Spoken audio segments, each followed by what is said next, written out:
Today we have a question from Scott, who recently had a roll with his coach, and he has a question about it. So he says that he's a white belt and he rolled with his coach. The last time they rolled together was a few months ago. And when they rolled, his coach was pretty easy on him, letting him move around a little bit and kind of just, moving back and forth. But this time, right, a few months later, his coach put it on him, smashed him, submitted him once every 1 to 2 minutes. And afterwards, his coach gets up. Scott's kind of feeling a little, oh, man, I suck or whatever. And his coach comes up to him and says, man, I'm impressed with your game. You're really making a lot of improvement. Keep up the hard work, giving him encouragement. And Scott's kind of like, well, what's going on, right? I feel like I suck. I got smashed left and right. And so his question to me is, one, why would his coach put it on him like that, right? And two, what does he gain from losing like this? Like, what does Scott get from, being smashed over and over again on the mat like this? So, brother, thank you for the question. So, again, this is probably something to ask your coach just to get clarification, but I will give you some perspectives from another coach that may be useful to you, because this is probably, in my mind, what's probably going on. So first off, when I roll with my students, I tell them this, especially the newer ones who maybe don't know, kind of like you would be. If I start to put it on you a little bit, if I start to squeeze a little harder, if I start to turn up the burners a little bit, don't take it as a negative thing. You should take it as a positive thing, because it means I respect your game enough to open up a little bit more, right? Again, there's levels to how hard I can go. And when people start at the beginning, I'm generally pretty easy on them. But as I feel them get better, I'm going to start to kick it up a little bit, because I want to be a little bit higher than them, because I want to make them rise up with me, right? Because again, if I go with you, Scott, let's say if you're my student, if I go with you and I always let you win, you're not going to get anything from that. But by holding you to a higher standard, it's going to pull you up, because you're going to have to, right? Because you're going to be getting caught in these submissions. And again, we're all trying to improve, so you will learn from them. And so I imagine, probably, just a hunch, what happened with your coach is that your coach felt your game. And he's probably saying to himself, Scott's feeling pretty good since the last few months. Let's kick it up to from 0 that we had before to like level 2. Now we're going to catch him and stuff. And now he's probably helping expose a bunch of mistakes you're making. Because what'll happen is when you roll with like the lesser skilled people, you'll get away with all kinds of stuff, the white belts and things like that. But then when you go with your coach, your black belt coach, or maybe a brown belt or higher level belt, and they're holding you accountable to those mistakes, they're going to catch you. And again, it's going to make you better because of it. Another thing that could be going on, Scott, is, and I guess this is just something from my own experience, is that your coach could be working on something. I've had situations similar to this where I had a student come up to me and say, Chewy, are you mad at me? Is something wrong? After a roll, and I'm thinking to myself, well, no, nothing's wrong. And I talked to them about it.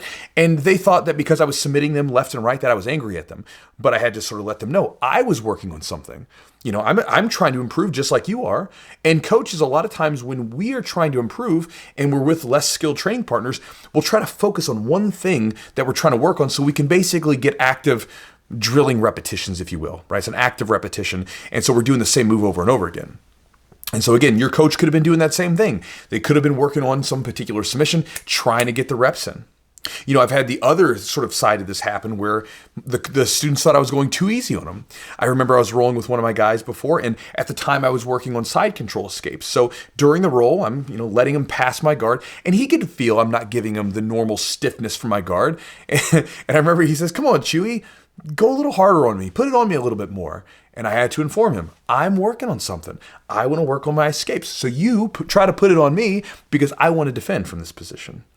And so again, it's very, very likely that your coach is working on something. Now again, to end this video for you, then to your last question, you said, what do I gain from this? I kind of alluded to it earlier in the video. When you roll with people that are better than you, they hold you to a higher standard because they help bring out all the mistakes that you're making, right? It's up to you then to start to think about what's going on. Now, you can ask your coach if they feel things, right? But you can also tune into how you feel. Where did you feel the most uncomfortable? Where did you feel like you were lacking? A lot of times there's signals that you're going to get from that can direct you in the right place. I know that I rolled with JT Torres a few years back. The videos on the channel here, if you want to watch it, he kicked my butt. I made him sweat a little bit, but he kicked my butt. He was in control of the round from top to bottom. Again, when I was done with that roll, I wasn't dejected by it. I wasn't like, oh man, JT's a badass. But afterwards, I felt a lot of different things that he did to me. Mainly, he was keeping me out of position. That I was like, I wrote it down. I was like, this is stuff I need to work on, because I could feel he was constantly putting me out of position. So it was something I had to be more disciplined on. I even asked him about it afterwards. He's like, yeah, you were doing the right thing, but you stopped. So I was like, okay, good. then that's something for me to work on. So again, when you're rolling with your coach, don't look at this as a negative thing. They're helping basically expose your weaknesses to you. And again, if you're reflective about it and just basically don't take it too personally, just look at it and say, okay, what just happened here? And even ask them, hey man, how did you set up that arm bar? How did you do this? They'll probably be able to tell you, oh, you were leaving your arm out. You weren't posturing up, whatever it might be.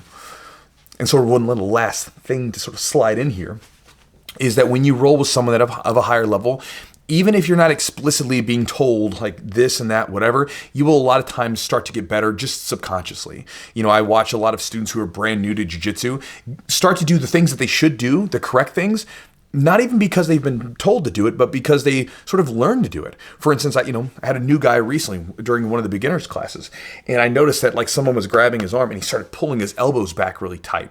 Now, of course, we tell that stuff to people, but again, this guy's pretty new. And so I think probably what's going on there, and I've seen this with other students, is, they start to get really sensitive to their triceps because so many arm bars get set up this way.